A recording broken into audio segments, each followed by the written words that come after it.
In today's video, I'm going to teach you how to sync via personal cloud storage with remotely save in Obsidian.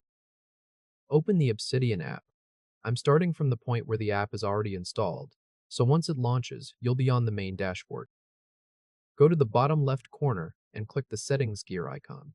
In the Settings panel, select Community Plugins.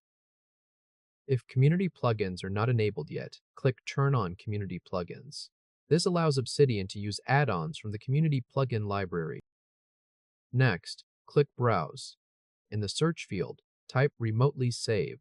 When the plugin appears in the results, click Install, and then click Enable. After that, a disclaimer pop-up appears. Check both checkboxes, then click Agree to continue. Now click the Options gear icon for the Remotely Save plugin. In the setting labeled Choose a Remote Service, open the drop-down and select Dropbox.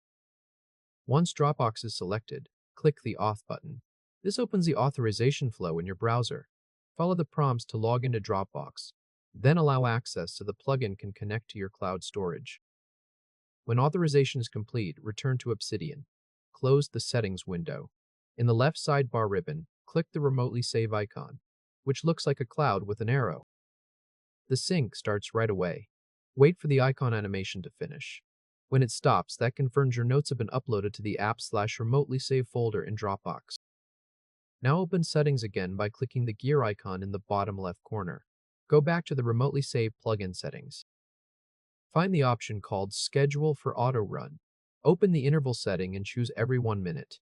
This sets the plugin to sync automatically on a regular schedule. Then find Sync on Save and turn that toggle on. With this enabled, your notes will sync whenever you save your work. At this point, the setup is complete and the sync is connected to your current account. If this helped, hit like and subscribe for more quick tutorials. That is basically it, and you have successfully set up Obsidian to sync through personal cloud storage using Remotely Save. You can now go ahead and try it on your end. Congratulations!